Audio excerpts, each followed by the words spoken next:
मेहर बाबा की जय. Beloved God, help us all to love you more and more and still yet more, till we become worthy of union with you, and help us all to hold fast to Baba's diamond till the very end. अवतार मेहर बाबा की जय. जय बाबा. अवतार मेहर बाबा की जय. जय जय बाबा. जय. Yes Vajpayee ji, you can start. अच्छा, आप ट्रेवल कर रही हैं ऐसा लग रहा है. आज का जो टिफिन लेक्चर है वो मिस्टर वाजपेयी देने वाले हैं. ठीक है, सभी को जय बाबा. मैं सिद्धार्थ वाजपेयी हूँ और पहले भी हम लोग मिल चुके हैं एक दो बार.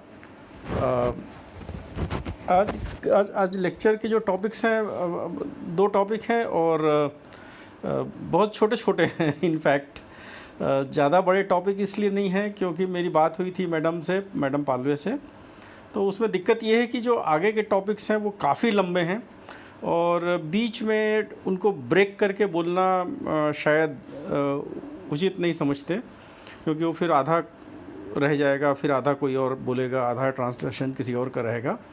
तो मैडम ने कहा कि ठीक है, मतलब आप जो है ये करिए और देखते हैं. तो हम सब आप लोगों से मतलब गुजारिश ये है कि जब टॉपिक ख़त्म हो जाए और समय बचा रहे, क्योंकि लगता है कि समय बचेगा तो सब लोग कुछ अपनी तरफ से भी सब लोग कुछ कुछ शेयर करेंगे. और इस भूमिका के साथ में मैं ये प्रारंभ करता हूँ. इसमें एक सेकंड में देखना चाहता हूँ कि इसमें शेयर करने का ऑप्शन कहाँ रहता है. अगर स्क्रीन शेयर करना हो तो मेरे ख्याल से ये है, प्रेजेंट नाउ है शायद ये, या यहाँ पर शेयर का. ओके, शेयर अपवर्ड एरो रहता है. हाँ, ये मैं दिख उसमें गया. 3 ऑप्शन रहते हैं, share your screen and window. हाँ, ऐसा लाइक दैट. ठीक है. क्योंकि केवल एक ही इसमें हमको केवल एक चित्र केवल शेयर करना है, बाकी इसमें तो शेयर करने का नहीं है. तो ठीक है, let us begin. Mehrabad, Wednesday 26 जनवरी 1927. ये बुधवार 26 जनवरी 1927. मेहराबाद, यानी ये हमारा भविष्य का स्वतंत्रता दिवस होने वाला था 26 जनवरी. तो इसमें आगे हम पढ़ते हैं. Almost 2 months elapsed between the last lecture and this one. पिछले लेक्चर और इस लेक्चर के बीच में लगभग 2 महीने बीत चुके थे. During that time Baba travelled from Lonavala to Bombay for a 20-day stay. और इन 2 महीनों में बाबा ने लोनावाला से बॉम्बे की यात्रा की थी और 20 दिन का वहाँ प्रवास भी किया था, वहाँ रुके थे ये. But on 24 December 1926, to everyone's astonishment, he return to Meherabad. लेकिन 24 दिसंबर 1926 को सभी को आश्चर्यचकित करते हुए अचानक बाबा मेहराबाद वापस आ गए. Resuming activities there and turning attention to the establishment of a hospital, a dispensary, and particularly a new boarding school which would operate on a much grander scale than before. और यहाँ आके उन्होंने वापस अपनी गतिविधियाँ प्रारंभ की और अपना ध्यान केंद्रित किया वहाँ पे एक अस्पताल की स्थापना में, एक डिस्पेंसरी की स्थापना में, और ख़ास तौर पे एक बोर्डिंग स्कूल की स्थापना में उन्होंने अपना ध्यान केंद्रित किया, जो कि पहले से कहीं ज़्यादा बहुत बड़े पैमाने पे काम करने वाला था. बोर्डिंग स्कूल यानी छात्रावास, जहाँ स्टूडेंट पढ़ेंगे भी और रहेंगे भी. This revivifying of Meherabad ashram at a time when it seemed for all intents and purposes moribund marks the beginning of the second long stay. और इस तरह से जो मेहराबाद का दोबारा पुनर्जीवनीकरण हुआ, वापस मेहराबाद में जो जान डाली बाबा ने अचानक आके इस आश्रम में, जो कि तब तक ऐसा लग रहा था कि पूरी तरह से अब मृतप्राय है, किसी भी तरह की वहाँ कोई गतिविधि नहीं होगी, ऐसा लगने लग गया था. लेकिन अचानक बाबा ने आके उसमें फिर से नए प्राण फूंके और इस तरह से मेहराबाद में बाबा के दूसरे लंबे प्रवास की शुरुआत हुई, जो कि विच कंटिन्यूड अंटिल मई 1928, और ये चलता रहा मई 1928 तक, when Baba moved the ashram including the school from Mehrabad to टोका। और ये सब चलता रहा मेहराबाद का काम मई 1928 तक, और इसके बाद बाबा ने अपना आश्रम वहाँ से शिफ्ट किया, बदला, और स्कूल भी वहाँ से ले गए, टोका ले गए, मेहराबाद से वहाँ से टोका ले गए। और यहाँ पे जो एक जो डेट है, यहाँ पे एक इम्पॉर्टेंट डेट है 26 बाबा, हाँ इसमें ये बोला गया है, एक चित्र दरअसल दिया हुआ था, इसमें दिया है कि on 2 January Meher Baba stopped writing. 2 जनवरी को बाबा ने लिखना बंद कर दिया था, और 7 जनवरी से from 7 January he began to communicate through the alphabet board, और 7 जनवरी से वो अल्फ़ाबेट बोर्ड के द्वारा कम्युनिकेशन करने लग गए, केवल उसी के माध्यम से वो संदेशों का आदान प्रदान करते थे। तो अब जो बाकी के जो टिफ़िन लेक्चर इसके बाद में हुए, वो सब अल्फ़ाबेट बोर्ड की मदद से हुए। ये यहाँ पे एक छोटी सी टिप्पणी है। Meanwhile the opening days of 1927 brought with them another moments development. ये उसी का आगे इस पैराग्राफ में जिक्र हो रहा है कि 1927 की शुरुआती दिनों में एक और भी बड़ा ज़बरदस्त वहाँ पे डेवलपमेंट हुआ, एक बड़ा ज़बरदस्त काम हुआ। Meher Baba's abandonment of writing with chalk on slate and in its place his adoption of the alphabet board. और ये जो सब अचानक एक जो बहुत बड़ा वहाँ पे काम हुआ, एक नई शुरुआत हुई, वो ये थी कि बाबा ने स्लेट पे चॉक से लिखना बंद कर दिया, और उसकी जगह अल्फ़ाबेट बोर्ड का उन्होंने उपयोग प्रारंभ किया। This tiffin lecture is the first to have been given out by Baba through this new medium। और ये जो टिफ़िन लेक्चर है, ये पहला टिफ़िन लेक्चर है जिसको बाबा ने इस माध्यम से दिया, इस नए माध्यम से, यानी अल्फ़ाबेट बोर्ड के माध्यम से दिया। तो ये टिफ़िन लेक्चर देखते हैं, बहुत छोटा सा टिफ़िन लेक्चर है ये, और इसको फिर मैं शेयर करना चाहूँगा मैं। yes, I'll share entire screen। तो ये स्क्रीन मेरी दिख रही है आप सबको?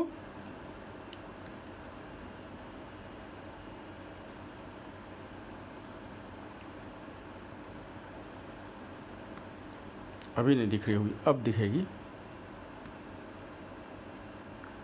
यस, आई थिंक नाउ ये आपको ये स्क्रीन दिख रही जिसमें एक चित्र बना हुआ है? हाँ, ये चित्र दिख रहा है ना? हाँ, दिख रही है। ठीक। तो ये जो पहला लेक्चर था जिसका हम लोग यहाँ पे अभी करने वाले हैं, पाठ करने वाले हैं, उसमें ये लिखा हुआ है the working of human existence in the human individuality. ये इसमें लिखा हुआ है। तो let me just go to my original. Yes, अब इसमें एक चित्र बना हुआ है। इस चित्र में जिस चित्र के जो हैं इसमें अंग हैं वो मैं बताता हूँ। पहले इसका टेक्स्ट पढ़ते हैं। Human existence that is the human individual, यानी मानवीय अस्तित्व, अर्थात जो एक व्यक्ति के रूप में मानव होता है, यानी जो जीवात्मा होती है, इज़ कंप्राइज्ड ऑफ फॉलोइंग, वो इन चीज़ों से मिलके बनती है। मानवीय अस्तित्व या एक व्यक्ति या मानवीय व्यक्तित्व, यानी कि एक जीवात्मा, इन चीज़ों से मिलकर बनती है।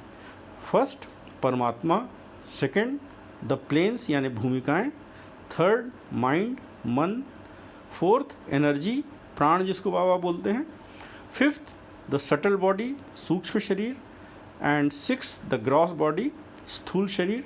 तो ये 6 जो अलग अलग अवयव हैं, बाबा कहते हैं कि इनसे मिल के जीवात्मा बनती है, एक मानवीय व्यक्तित्व का निर्माण होता है, मानवीय अस्तित्व का इसमें निर्माण होता है। और यहाँ पे जो चित्र दिया हुआ है उसमें आप देखेंगे कि ऊपर एक गोलार्ध बना है पीले रंग का, वो परमात्मा है, और उसके नीचे 7 प्लेनों का प्रतिनिधित्व करते हुए 7 छोटे छोटे गोले हैं, और उसके ठीक नीचे 2 और गोले हैं, सटल बॉडी और ग्रॉस बॉडी, ऐसा लिखा हुआ है। दोनों आपस में, एक चीज़ और देखिए, दोनों आपस में इंटरसेक्ट करते हैं, माने दोनों आपस में कहीं एक जगह मिले हुए हैं। और एक साइड लिखा है माइंड और एक साइड लिखा हुआ है एनर्जी, मन और प्राण। और इसके नीचे एक छोटा सा गोला है, गोलार्ध है एक, जिसमें लिखा हुआ है वर्ल्ड लिखा हुआ है, दुनिया लिखा हुआ है। अब जैसा आप लोगों ने देखा है अभी तक, ये जब भी लेक्चर्स की किताबें पढ़ते हैं तो इसमें संपादकों का अपना कुछ ना कुछ अपनी व्याख्या रहती है, उनके अपने विचार रहते हैं, तो उनसे कई बार हम लोग सहमत भी होते हैं, कई बार सहमत नहीं भी होते हैं। तो इसमें ये जो चित्र हमने अभी देखा, अब इस चित्र में जो वर्ल्ड करके दिया हुआ है, यानी दुनिया करके दिया हुआ है, आपने ध्यान दिया होगा कि जब हम बात कर रहे थे कि जीवात्मा किन चीज़ों से मिल के बनी है, तो उसमें कहीं इस वर्ल्ड शब्द का जिक्र बाबा ने नहीं किया है। बाबा ने केवल 6 चीज़ों का जिक्र किया है: परमात्मा, भूमिकाएं, मन, प्राण, सूक्ष्म शरीर, स्थूल शरीर, बस। इसके अलावा बाबा ने वर्ल्ड नहीं कहा है। लेकिन शायद ये चित्र जब बनाया गया टिफ़िन लेक्चर्स में, तो हो सकता है कि मतलब इसका जिक्र नहीं है, इसलिए मुझे समझ में नहीं आया कि इसको यहाँ पे बनाने की क्या ज़रूरत थी। तो इसलिए फ़िलहाल जो संपादकों की टिप्पणी है उसको मैं छोड़ के मैं सीधे लेक्चर्स पे आता हूँ। बहुत छोटा सा है ये। In the working of ordinary human existence, एक सामान्य जो मानवीय अस्तित्व है, एक जीवात्मा है, उसकी जो कार्य प्रणाली होती है, उसमें the mind with the help of energy enjoys the world through the gross body. तो एक सामान्य जीवात्मा की कार्य प्रणाली में मन प्राण की मदद से इस दुनिया का आनंद उठाता है स्थूल शरीर के माध्यम से, यानी मन स्थूल शरीर के माध्यम से और प्राण की मदद से दुनिया का आनंद उठाता है, ऐसा बाबा ने यहाँ पे कहा है। ये एक ऑर्डिनरी ह्यूमन एग्जिस्टेंस की बात कर रहे हैं, एक सामान्य जीवात्मा की बात कर रहे हैं, यानी कि एक ऐसी जीवात्मा की, एक ऐसे व्यक्ति की जिसका अभी आध्यात्मिक विकास नहीं हुआ है। प्लीज़ माइक म्यूट कर लीजिए, बाकी लोगों को डिस्टर्बेंस होगा, किसी की आवाज़ आ रही। In the case of advanced persons,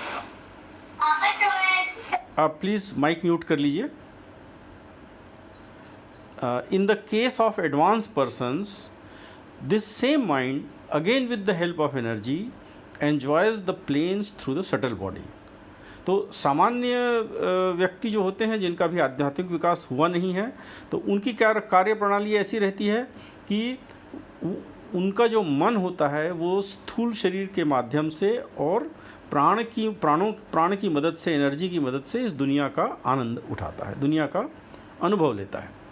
लेकिन जो एडवांस्ड पर्सन्स होते हैं, जो आध्यात्मिक रूप से उन्नत व्यक्ति होते हैं, जो यात्री होते हैं, रहरव होते हैं, जो बाबा के शब्दों में, तो उनमें क्या होता है कि यही जो मन होता है वो सूक्ष्म शरीर की मदद से, सूक्ष्म शरीर के माध्यम से और प्राणों की ही मदद से अब वो विभिन्न भूमिकाओं का अनुभव करता है, उनका आनंद लेता है। ये 2 यहाँ पे बाबा ने फ़र्क बताया है। दोनों मामलों में मन भी है और प्राण भी है, लेकिन जो उनका जो व्हीकल है, उनका जो माध्यम है वो अलग अलग है। और जब माध्यम अलग अलग हो जाता है तो उनके अनुभव भी अलग अलग हो जाते हैं। एक जगह स्थूल शरीर था तो उसके माध्यम से दुनिया का, स्थूल जगत का अनुभव करता है वो जीवात्मा, लेकिन जब वो आध्यात्मिक रूप से उन्नत हो जाता है तब वही मन उन्हीं प्राणों की मदद से, लेकिन अब सूक्ष्म शरीर के द्वारा सारी जो भूमिकाएं हैं उनका अनुभव करता है, उनका आनंद उठाता है। ये बाबा ने यहाँ पे कहा है। When mind crosses the 7 planes, it becomes one with the truth. जब मन 7 भूमिकाओं को पार कर जाता है तब वो सत्य के साथ में एकाकार हो जाता है, ऐसा यहाँ बाबा ने कहा है। In this state of states, there are no planes, no body, no world. And the mind itself is transformed into truth itself.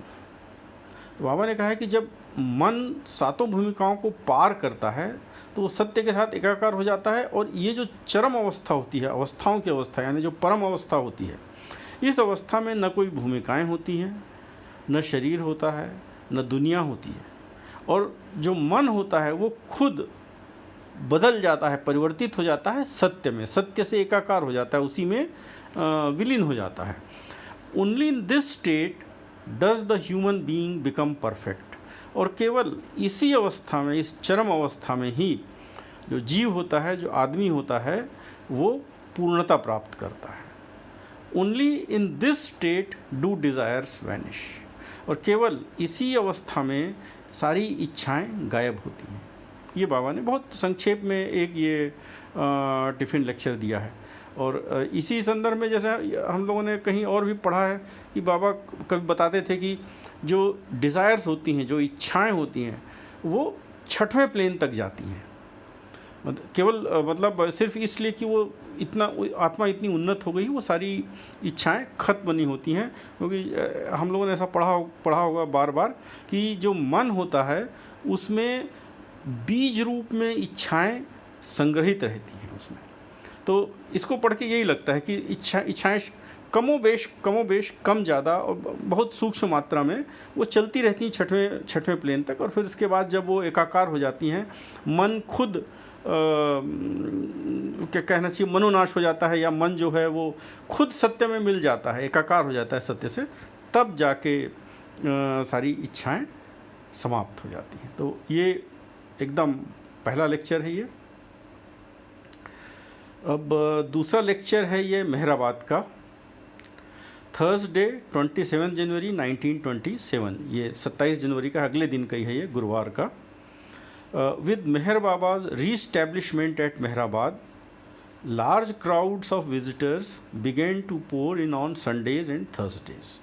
जब बाबा दोबारा मेहराबाद में आ गए वहाँ पे और रहने लग गए, तो बहुत सारे लोगों की भीड़ वहाँ आने लग गई, ख़ास तौर पे संडे और गुरुवार को. गुरुवार जो गुरु का दिन होता है, और Sunday. On this occasion their number included a great yogi from Rahuri. और इस समय ख़ास तौर पे उनके बीच में एक बहुत बड़ा, राहुरी से एक बहुत बड़ा योगी आया, जिसके बारे में great yogi from Rahuri, reputed to be 300 years old, जिसके बारे में ऐसा कहा जाता था कि वो 300 साल उसकी उम्र है, ऐसा कहा जाता था. तो वो भी बाबा के दर्शन के लिए आया था. Some time in the course of the day Baba gave the following lecture. और इसी दिन के दौरान ही बाबा ने फिर ये नीचे जो है वो लेक्चर्स यहाँ पे दिए थे, ये बताया जा रहा है.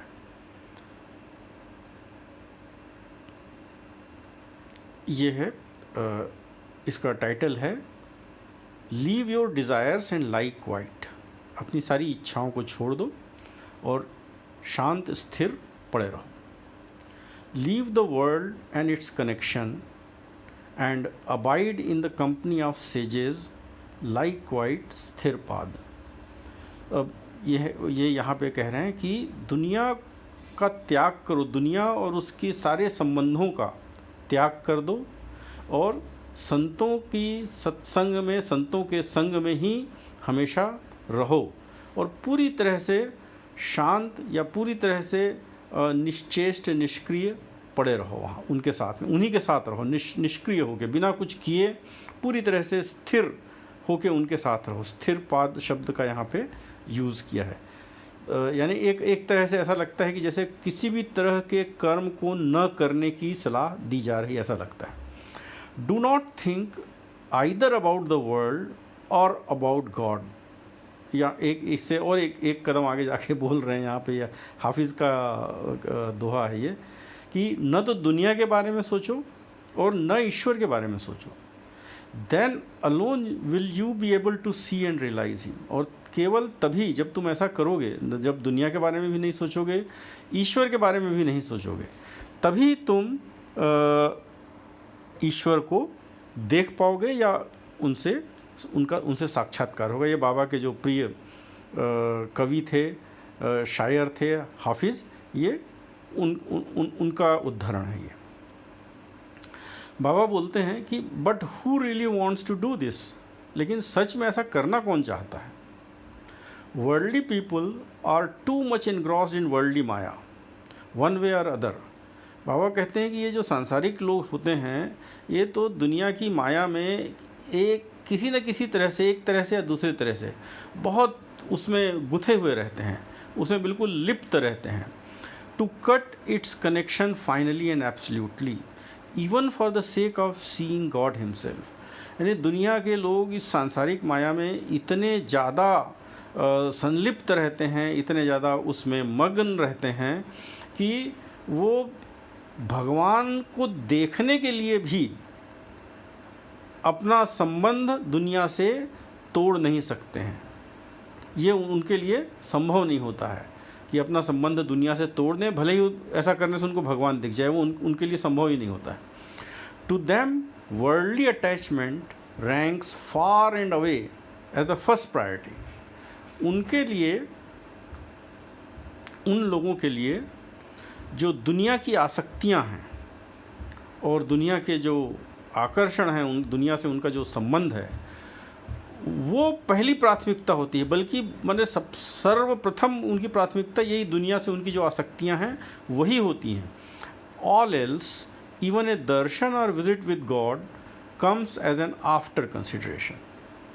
और बाकी सारी चीज़ें, मैंने यहाँ तक कि ईश्वर का दर्शन या ईश्वर के पास जाना, ये सब बिल्कुल बाद में आता है। मतलब एक बाद में एक छोटे से ख्याल के रूप में आएगा। पहले तो उनके जो अटैचमेंट हैं, उनकी जो आसक्तियां हैं, वो उनको हमेशा वो प्राथमिकता देंगे। और ईश्वर से मिलना या ईश्वर के दर्शन करना, ये तो बहुत बहुत बाद की बात होती है, ऐसा बाबा बता रहे हैं। Take the example of soldiers who prefer going to war and risking their lives all for the meager return of satisfying their desire for worldly goods, ample meals twice a day and clothing। तो आप बोलते हैं कि उदाहरण के लिए सिपाहियों को देखो, और ये 1927 की बात है। मतलब ये फर्स्ट वर्ल्ड वार उस समय चल रहा था या ख़त्म हो गया होगा, ख़त्म हो गया होगा मेरे ख्याल से। तो ये उसी समय की शायद ये उसी के बैकग्राउंड में बात कर रहे हैं कि बोले सिपाहियों का उदाहरण लो, जो कि बिल्कुल मामूली सी चीज़ के लिए, जैसे कि 2 टाइम पेट भर अच्छी तरह से खाने के लिए, थोड़े से कपड़े के लिए, इन चीज़ों के लिए वो लड़ाई में जाना और अपनी ज़िंदगी को ख़तरे में डालने के लिए वो तैयार रहते हैं। लड़ाई में जाने और ख़तरे में अपनी ज़िंदगी को ख़तरे में डालने के लिए तैयार रहते हैं। किस चीज़ के लिए? एक मामूली अपनी इच्छा को पूरी करने के लिए कि उनको 2 टाइम भरपूर खाना मिल जाए और कपड़े मिल जाए। ऐसा बाबा इसमें बता रहे हैं। These same soldiers would not fast for even 2 days together with God realization itself in prospect. और बाबा कहते हैं कि यही जो सिपाही हैं, माने अगर इनको ऐसा बोला जाए कि तुम 2 दिन उपवास रखो और तुमको ईश्वर से साक्षात्कार हो जाएगा, तो इन लोग 2 दिन भी उपवास नहीं रखेंगे। बाबा ऐसा कह रहे हैं इसमें कि इन लोग 2 दिन भी उपवास नहीं रखेंगे। जैसा कि पहले बाबा ने कहा था कि उन सब की जो पहली प्राथमिकता होती है वो अपनी आसक्तियाँ होती हैं। वो ईश्वर के बारे में वो सोचने का उनके पास में, सामान्य आदमियों के पास में समय नहीं रहता है। To them as to other worldly people, filling the stomach, पेट पूजा twice or thrice a day is everything। तो यानी इन लोगों के लिए और दुनिया के बाकी लोगों के लिए भी, इनका उदाहरण दिया था बाबा ने सिपाहियों का, तो इन लोगों के लिए और दुनिया के बाकी लोगों के लिए पेट पूजा, पेट भरना, दिन में 2 या 3 बार भरपूर खाना खाना ही सब कुछ होता है। Without that they cannot live, और इसके बिना वो जिंदा नहीं रह सकते। They will brave death and risk their lives all for a bare life subsistence। यानी उन लोग अपनी ज़िंदगी को ख़तरे में डाल देंगे, इवन मौत का भी सामना करेंगे, सिर्फ इसलिए कि उनको जीने खाने की जो बेसिक चीज़ें होती हैं, मूलभूत आवश्यकताएं होती हैं, बस वो मिल जाए। But they won't give even a thought to spiritual advancement और फ्यूचर सेल्वेशन। यानी वो अपनी जान खतरे में डालेंगे सिर्फ इसलिए कि उनको बेसिक चीज़ें मिल जाएं, जैसे कि खाना, कपड़े, इसके लिए वो अपनी जान भी खतरे में डालने को तैयार हैं। लेकिन अपने आध्यात्मिक विकास के लिए, अपने भविष्य में उनके उद्धार के बारे में वो कुछ नहीं सोचेंगे, न अपने आध्यात्मिक विकास के बारे में सोचेंगे, न मोक्ष के, अपने उद्धार के बारे में कुछ सोचेंगे भी नहीं उन लोग। First of all the daily 2 or 3 meals have to be eaten, talk of other things come afterwards. Baba बोलते हैं कि उनका तो ये है कि पहले तो भाई 2 या 3 बार भरपूर खाना मिलना चाहिए, और उसके बाद बाकी चीज़ों के बारे में बाद में सोचा जाएगा। ये सांसारिक आदमियों का एक एटीट्यूड रहता है, ये उन लोगों का एक तरह के जीने का एक तरीका होता है ये। But then the question arises, लेकिन फिर सवाल उठता है, how are the people to be fed if they do as Hafiz advises. सवाल ये उठता है कि भाई अगर जैसा हाफिज़ ने कहा था कि कुछ करो मत, स्थिर पड़े रहो, अपने संतों के साथ रहो, कुछ भी नहीं करना है, तो अगर ऐसा होगा तो इन लोगों को खाना कैसे मिलेगा? इन लोगों को अगर उन लोग हाफिज़ की सलाह मान के ऐसा ही करने लगे, leaving everything and lying idle, स्वस्थ पादी रहे एंड इनएक्टिव, तो अगर वो बिल्कुल निश्चेष्ट रहें, निष्क्रिय रहें, सब कुछ छोड़ दें, बस संतों की संगत में पड़े रहें, तो इन लोगों को खाना कैसे मिलेगा? ये सवाल उठता है, बाबा बोल रहे हैं। The answer to this question involves questioning the question itself. Baba कहते हैं कि इस सवाल का जवाब एक दूसरे सवाल में है, और वो सवाल क्या है? Why should everyone among the people necessarily eat at all. Baba कहते हैं कि जो लोग हैं दुनिया के, उनमें से हर एक व्यक्ति को क्या ज़रूरत है कि उनको खाना ही मिले, या उनको क्या ज़रूरत है कि वो खाएं खाना। माने ये बाबा का जो सवाल है, ये अपने आप में बड़ा अद्भुत सवाल है और एक एकदम नया दृष्टिकोण लेके आता है। तो बाबा बोलते हैं ऐसी क्या आवश्यकता है कि ऐसा क्या ज़रूरी है कि हर आदमी खाना ही खाए। Let the body suffer and drop. ये जो शरीर है, इसको मिलने दो कष्ट और इसको मर जाने दो, और लेट इट बी डिस्ट्रॉयड, इसको नष्ट हो जाने दो, and then take another body in rebirth, और उसके बाद फिर से जब पुनर्जन्म होगा तब तुम एक नया शरीर लो। Repeat this process again and again, बार बार यही प्रक्रिया दोहराओ, but do not forsake that state. लेकिन तुमने वो जो अवस्था अपना ली है, संतों की संगति में निष्क्रिय रहना, किसी तरह निष्क्रिय रहना, किसी भी चीज़ के बारे में सोचना नहीं, ये अवस्था जो तुमने अपनाई है, इसको मत छोड़ो। वो जो तुम्हारा दैट स्टॉन्च एटीट्यूड जो तुमने अपनाया है, एक बहुत दृढ़ तुमने अपने मन में एक धारणा बना ली है, एक अपना जीवन के प्रति दृष्टिकोण बना लिया है, उसको मत छोड़ो। भले ही खाना नहीं मिलने के कारण ये जो शरीर है, इसको कष्ट हो, ये मर जाए, नष्ट हो जाए, तो अगले जन्म में दूसरा शरीर लो और फिर वैसा ही करो, और फिर ये बार बार करो। ये बाबा इस सवाल का ये जवाब दे रहे हैं, जो अपने आप में बहुत मतलब अद्भुत किस्म की बात है। मतलब मैंने ये वाला एंगल कहीं पढ़ा नहीं था, बहुत बढ़िया बात है। मतलब एकदम अलग किस्म का अलग किस्म का ज्ञान है ये, एक तरह से कहना चाहिए। तो ये जो सवाल है कि हाफिज़ की सलाह मानने पे अगर लोग बिना खाना खाए मर जाएंगे तो क्या होगा, तो मतलब संक्षेप में ये बाबा कहते हैं कि मर जाएं, और केवल एक बार नहीं, कई बार मरें। और ये जो अवस्था है, जो हाफिज़ ने जो जिस अवस्था में जाने की सलाह दी है, संतों की संगति में निष्क्रिय रहने की, लेकिन उस अवस्था का त्याग नहीं करना चाहिए, ऐसा बोल रहे हैं ये। It's very interesting. इसके आगे है keep quiet without any thought of God और कंसिडरेशन ऑफ द वर्ल्ड। वही अगेन वो जो हाफिज़ ने जो कहा है, उसी की बात बाबा दोबारा बोल रहे हैं कि ईश्वर के बारे में भी कोई विचार मत लाओ मन में, और बिल्कुल शांत रहो। न ईश्वर के बारे में सोचो, न दुनिया के बारे में सोचो। And rest assured that God will come to you, और बिल्कुल इस बात को मान के चलो, इस बात के बारे में निश्चिंत रहो कि ईश्वर खुद तुम्हारे पास में आएगा, अगर तुम वैसा करते हो जैसा हाफिज़ ने कहा है। गॉड इज़ सो फ्रेल, नखराबाज and soft hearted like a woman that even though he doesn't care about or listen to your suffering and entreaties at first. बाबा बोलते हैं कि ईश्वर जो है बल्कि अब ये मैं भी ये पढ़ रहा हूँ द नथिंग एंड एवरीथिंग, तो अब धीरे धीरे समझ में आता है कि ईश्वर शब्द का प्रयोग यहाँ नहीं करना चाहिए, परमात्मा शब्द का प्रयोग करना चाहिए, क्योंकि बाबा ने वो दोनों में अलग अलग डिफरेंस बताया है। ईश्वर जो होता है ये और परमात्मा जो ये होता है ये, ईश्वर को बोलते हैं कि वो अनकॉन्शियस इन्फिनिट अनकॉन्शियसनेस रहती है, और माने अचेत और चैतन्य ईश्वर की अवस्थाएं, भगवान की अवस्थाएं होती हैं। तो परमात्मा यानी सचेत और चैतन्य ईश्वर की अवस्था।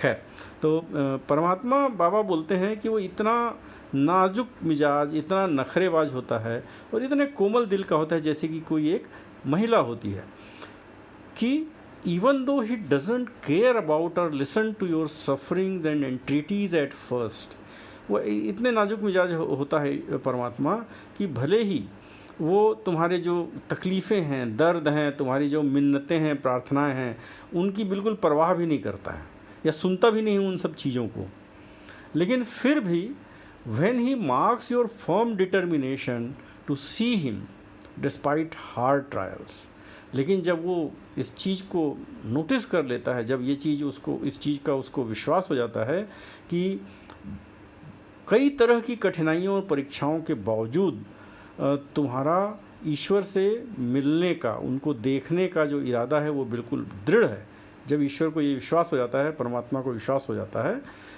इन द एंड, आखिर में, he is sure to descend, आखिर में वो निश्चित रूप से वो अवतरित होगा एंड कम टू यू, और वो तुम्हारे पास आएगा, and then your desires will be fulfilled, और तब तुम्हारी जो इच्छा है वो पूरी होगी।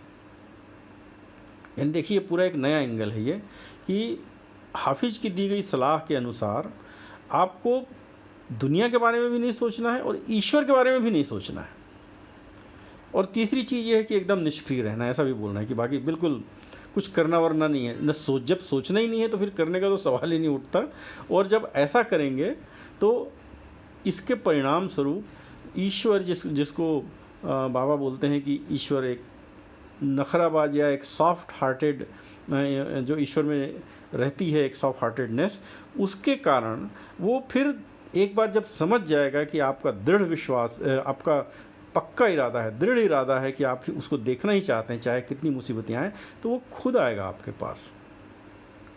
बट दिस रिक्वायर्स रियल करेज, लेकिन ऐसा करने के लिए एक सच्चे साहस की ज़रूरत है। एक बहुत बड़ा साहस होता है भाई, अद्भुत साहस, स्टॉन्च प्रिपेयर्डनेस, एक बहुत मजबूत किस्म की तैयारी चाहिए, स्ट्रॉन्ग हार्ट, एक मजबूत हृदय चाहिए, which is prepare to give up all material thing, जो दुनिया की चीज़ों को, सारी सांसारिक चीज़ों को त्यागने के लिए एकदम तैयार हो, और सिर्फ त्यागने के लिए नहीं, ने actually to burn them to ashes, सिर्फ त्यागने के लिए नहीं बल्कि उनको जलाने के लिए भी, माने राख में बदलने के लिए, अपनी जो इच्छाएं हैं या जो सांसारिक चीज़ों के प्रति आसक्तियां हैं उनको सिर्फ छोड़ना नहीं बल्कि उनको पूरी तरह से राख में बदलना, यानी उनके बारे में कुछ सोचना ही नहीं। जब ऐसा करने को कोई व्यक्ति तैयार होगा तभी वो हाफिज की बताई हुई अवस्था के अनुसार वो कार्य कर पाएगा और ईश्वर उसके पास आएगा, जो कि बहुत ज़बरदस्त साहस की और तैयारी की इसमें ज़रूरत है। What I have been describing, जो मैं अभी तक बता रहा हूँ, बाबा बोलते हैं, constitutes one of the best paths, जो मैं बता रहा हूँ, बाबा कहते हैं वो जितने भी मार्ग हैं, जितने अच्छे मार्ग हैं, उत्तम मार्ग हैं, उनमें से ये एक मार्ग है, माने ये भी एक बहुत उत्तम मार्ग है। Otherwise, remaining connected and entangled one way or another with these worldly affairs leads you nowhere. Baba बोलते हैं कि ये बहुत उत्तम मार्ग में है, ये बहुत उत्तम मार्ग है, इस पर चल के ईश्वर की प्राप्ति हो सकती है। अन्यथा अगर हम ये दुनिया के धंधों से, इन सांसारिक क्रियाकलापों से अगर किसी न किसी तरह से इनमें हम उलझे रहते हैं, इनसे हम जुड़े रहते हैं, तो ये जो चीज़ें हैं ये हमको कहीं नहीं ले जाती हैं। They lead you nowhere but only leave you where you already are. लेकिन वो क्या करती हैं, आपको कहीं ले तो नहीं जाती हैं, जहाँ हो आप वहीं के वहीं पड़े रह जाते हो। Hence, it is that the great avatars such as Jesus have said, "Sell all and follow me." और इसीलिए एक महान अवतार जैसे कि जीसस क्राइस्ट ने कहा था कि ये सब कुछ बेच दो अपना और मेरे पीछे पीछे आओ। तो ये बाबा इन दो छोटे छोटे लेक्चर्स में एक ऐसे मार्ग के बारे में बता रहे हैं जो कि हमारे जैसे मतलब मेरे जैसे सांसारिक लोगों के लिए जो सुन के पढ़ के ऐसा लगता है कि ये जो बाबा कहते हैं कि ये उत्तम मार्ग है, ऐसा लगता है कि शायद इससे ज़्यादा कठिन मार्ग तो और कोई हो ही नहीं सकता है। तो ये लेक्चर जो है, लेक्चर तो यहाँ पे ख़त्म हो जाते हैं। ये दो बहुत छोटे छोटे लेक्चर हैं। तो इनके बारे में किसी को कुछ कहना हो तो प्लीज़ बोलिए। जी, हेलो हेलो। हाँ परस्कर जी, आपकी आवाज सुनाई दे रही है, आप पूछ सकते हैं। गौरा देवी जी है क्या यहाँ पे? गौरा देवी जी, जय मेरे बाबा। जय बाबा। जय बाबा। गौरा देवी जी आज आप प्रेयर कहेंगे? हाँ ठीक है, जय बाबा। जय बाबा जी। अभी करना क्या? अभी नहीं, अभी क्वेश्चन आंसर्स होंगे, मतलब किसी अगर कुछ पूछना है तो, और पूरा डिस्कशन होने के बाद फिर आपको प्रेयर बोलनी है। जी। हाँ? जी। जय बाबा। जय बाबा। जय बाबा। जय। आप अरुण जी कुछ बोल रहे थे शायद आप।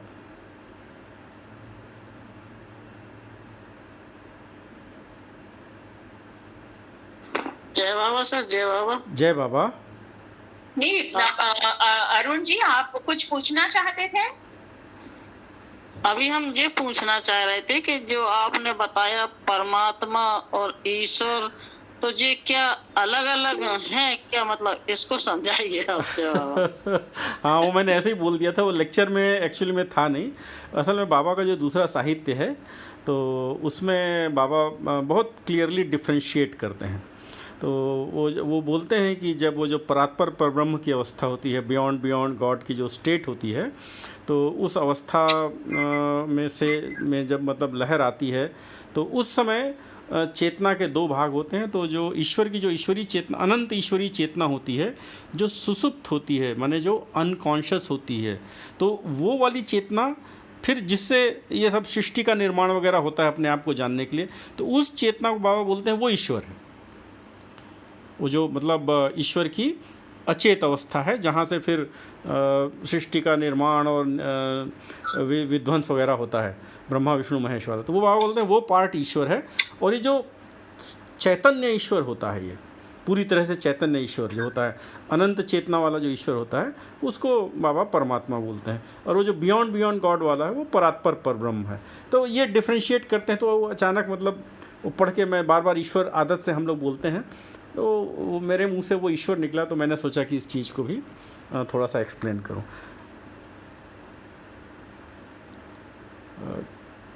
जी, गौरव देवी। जय बाबा सर। जय बाबा। आई समझ में। जी, जय बाबा। जी, जय बाबा। जय बाबा। परस्कर जी आप पूछना चाहते हैं? नहीं, वो गलती से शुरू हो गया अच्छा था। अच्छा अच्छा अच्छा अच्छा। अच्छा। इसमें एक इंटरेस्टिंग चीज़ में, हाँ कोई पूछ रहा था, कुछ बोल रहा था। नहीं, मैं ही थी। अच्छा, इसमें एक इंटरेस्टिंग चीज़ है, जो लास्ट की जो लाइन थी इसमें, जो जीसस वाली बात बाबा ने बोली यहाँ पे, ये बोलते हैं लास्ट में कि इसीलिए एक महान अवतार थे जो जीसस, उन्होंने कहा सब बेच दो और मेरे पीछे पीछे आओ, है ना। और ये यहाँ पे बाबा यही बोलते हैं कि जो हाफिज़ थे उन्होंने भी यही बात कही थी। तो हाफिज़ ने भी ये कहा था कि so try as best as you can, तो तुम जितना कोशिश करो, जितना ज़्यादा से ज़्यादा कोशिश कर सकते हो कि मटीरियल माया से, सांसारिक माया से दूर रहो। Remain aloof from this material Maya, drive it away, इसको अपने पास से दूर भगाओ। ये लास्ट की 2 लाइनें रह गई थी, तो ये मैं बता रहा हूँ। इसी संदर्भ में मेरे को असल में एक छोटी सी एक घटना याद आ गई, मैं आप लोगों से शेयर करना चाहता हूँ, sell all and follow me से। बाबा के एक पश्चिमी प्रेमी थे, एक वेस्टर्न लवर थे। अब उनका नाम मैं कंफ्यूज हो गया, खोज नहीं पाया मैं। मेलकम स्लॉश थे या लुड डिम्फल थे, कोई थे। तो एक समय ऐसा था कि जब बाबा ने ऐसा हिंट दिया था वेस्टर्न लवर्स को अपने, कि अब तुम, कुछ लवर्स को उन्होंने हिंट दिया था कि अब तुम मेरे साथ आके रहोगे यहाँ पे, तो ये सब तैयार रहो छोड़ने ओढ़ने के लिए, ऐसा कुछ समय भी बता दिया था। तो ये भी थे, ये बिल्कुल तैयार हो गए थे। ये अब नाम मैं असल में चूँकि मेरे को ठीक से याद नहीं आ रहा, इसलिए मैं गलत नाम भी नहीं लूँगा, केवल ये मान लीजिए कि वो एक वेस्टर्न लवर थे। तो ये जॉब करते थे। अब उन्होंने ये सोचा कि बाबा ने तो बोला है कि अब ये सब छोड़ छाड़ के मेरे को उन्हीं के पास रहना है, बाबा के पास में। और फिर बाबा की बहुत सारी बातों में से एक बहुत इंपॉर्टेंट बात थी कि बाबा हमेशा ऑनेस्टी पसंद करते थे, ईमानदारी पसंद करते थे और सत्यवादिता पसंद करते थे। ये दोनों बातें थी। तो अब ये मतलब बिल्कुल बाबा के प्रेम में रंग गए थे। तो इन्होंने कहा कि हाँ, मेरे को बाबा के पास जाना है, सब छोड़ के तो कोई मतलब भी नहीं इस जॉब में मेरे को। और पूरी तरह से उन्होंने निश्चिंत होकर सत्य बोलना चालू किया अपने जॉब में। और जिन लोगों ने जॉब किया है उन लोगों को मालूम है कि पूरी तरह से जॉब में सत्य बोलना कितना ख़तरनाक होता है। तो उन्होंने ये खतरा उठा लिया। बोले मैं अपने सुपरवाइज़र के बारे में कुछ भी अगर गलत देखता था तो मैं उसको जाके सत्य बोल देता था कि भाई ये गलत है। अपने सहयोगियों के बारे में कुछ भी अगर बात होती थी तो उसमें मैं पहले जैसा शुगर कोटिंग नहीं करता था, जो सच बात है बिल्कुल वैसा का वैसा बोल देता था। और नतीजा ये हुआ कि बहुत थोड़े से समय में वो सारे के सारे लोग इनसे बहुत अप्रसन्न हो गए, बुरी तरह से अप्रसन्न हो गए। क्योंकि भाई जो सच होता है ज़्यादातर केसेस में काफ़ी कड़वा होता है। अब इन्होंने कहा कि ठीक है, होने दो सबको नाराज़, मेरे को तो जाना ही है बाबा के पास में रहने के लिए वहाँ अमेरिका में। और फिर जैसा होता है बाबा के प्लान्स के बारे में, थोड़े समय के बाद में जब इन्होंने पूरी तरह से मतलब अपना खुद के पाँव में कुल्हाड़ी मार ली, तब खबर आई बाबा ने कि अभी ये आने का जो कार्यक्रम है ये टाल दिया गया है। तो उनको नौकरी वहीं करनी थी। तो बोलते हैं कि भाई अब उस वातावरण में मेरे को नौकरी करनी पड़ी जो कि मेरे जीवन का एक बहुत कठिन अनुभव था।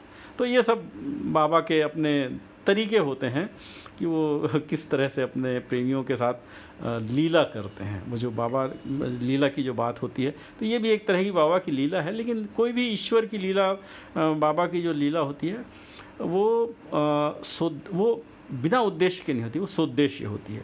और हम लोग जब प्रार्थना करते हैं, बाबा की परवरदिगार प्रार्थना करते हैं, तो उसमें एक जो शब्द आता है हमेशा कि तुम आत्माओं की आत्मा हो और सतत पर हितकारी हो। तो ईश्वर बाबा की हर क्रिया हमेशा, हर क्षण वो दूसरों के भले के लिए होती है। सतत मतलब कंटिन्यूअस। तो कोई सी भी जिसको हम लीला भी बोलते हैं ना, वो खाली लीला नहीं होती है, उसमें सामने वाले का कुछ न कुछ भला होता रहता है। क्योंकि ईश्वर का जो स्वभाव है वही है सतत परोपकार का।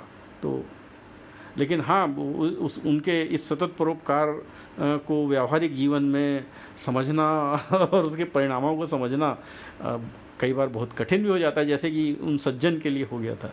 तो वो सेल ऑल से मेरे को मतलब एकदम से ये याद आया जी। और किसी को कुछ शेयर करना हो अगर, क्योंकि आज का समय तो मतलब थोड़ा बचा ही हुआ है, 15-1 मिनट, कुछ शेयर करना हो तो शेयर करिए, कुछ पूछना हो तो पूछिए, और नहीं तो फिर आगे बढ़ते हैं।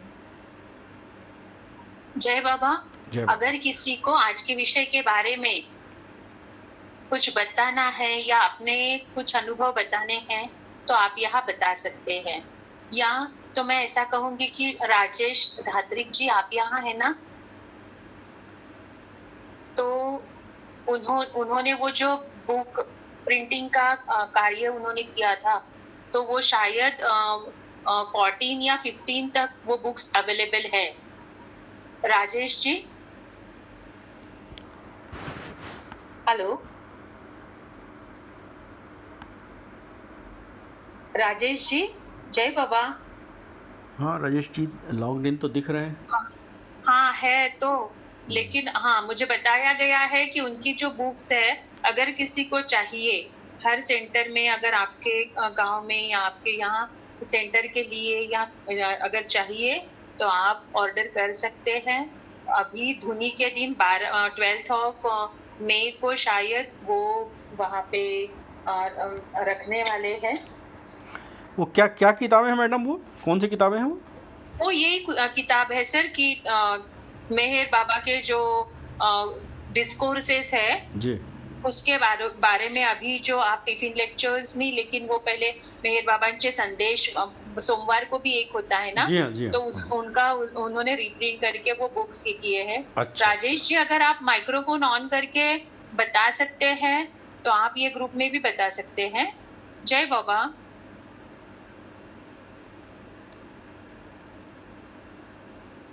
शायद वो नहीं, ऑफलाइन नहीं है शायद, तो जी फिर ठीक है। गौरा देवी जी।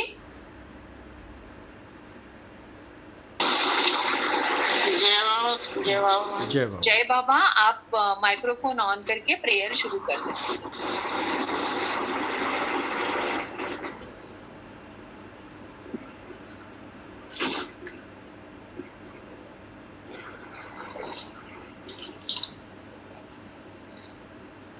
आपको तीनों प्रेयर बोलनी है। अवतार मेहर बाबा की जय।